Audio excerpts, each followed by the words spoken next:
When you watch a Shinkai Makoto film, you already have an idea of what you're going to get.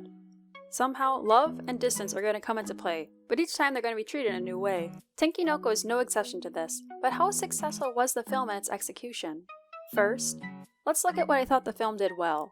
As expected, the animation itself was beautiful. The rain and other water effects were particularly impressive, and the shots of Shinjuku, Ikebukuro, and the rest of Tokyo made me appreciate the city even more.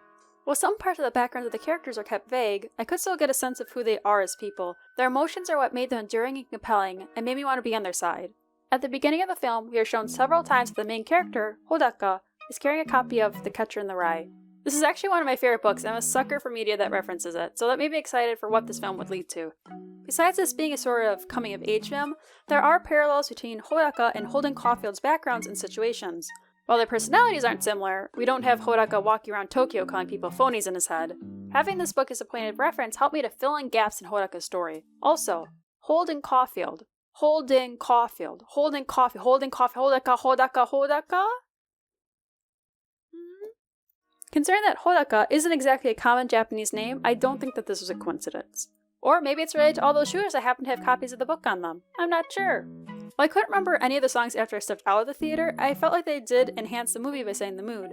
I do like the Radwimps, but the songs in the film just weren't very memorable for me. That being said, when I heard one of the songs' instrumental version being used on TV, it made me remember the positive emotions I've associated with this film. Now for the not so good. Hoo boy. I've never really noticed product placement in a film before this movie. The first quarter of this film was non-stop with various products, shops, and services. During the trailer section before the movie started, we see the characters used in advertising SoftBank, a telecommunications company, tell us to watch out for the dog in the film. This is seemingly a warning of what was to come. In a live-action film, it's easier to blend in product placement because real life is full of products.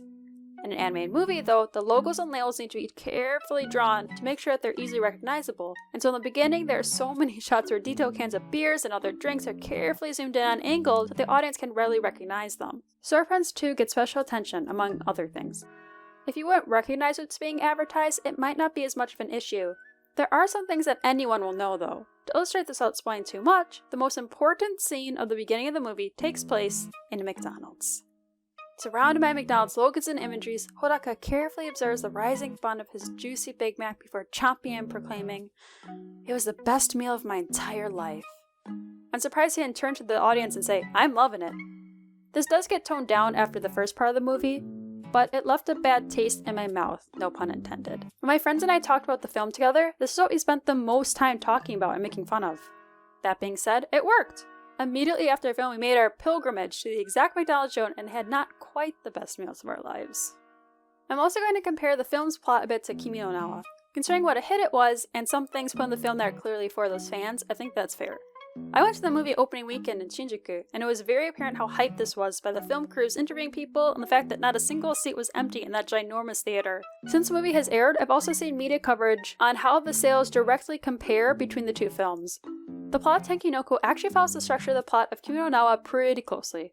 If you've seen Kimi no Na wa, which I'm assuming most people who see this have, you'll be able to pretty accurately predict how this movie plays out. However, I don't think that the execution was as good in this film. With some spoilers for Kimi no Na wa, in that movie there's a lot of tension and cat and mouse action. When Mitsuha disappears, it's impactful. We stop seeing images of her for a while, and so we don't know what happened to her.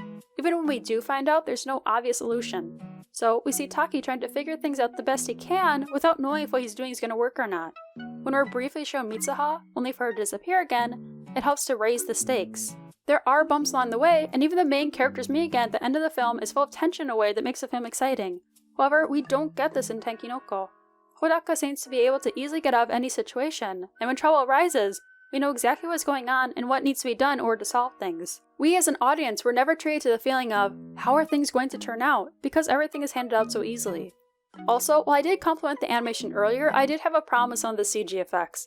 There's one shot where we're moving between skyscrapers that looks extremely chunky and could have been just cut from the movie entirely. Looking back at the film as a whole, while I do have some mixed feelings about it, I do think that it's worth watching.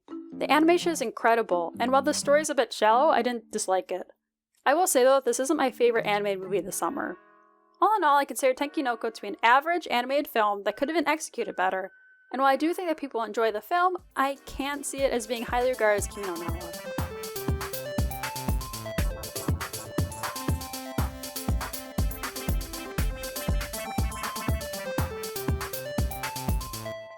Or maybe it's related to all those shooters that happen to be having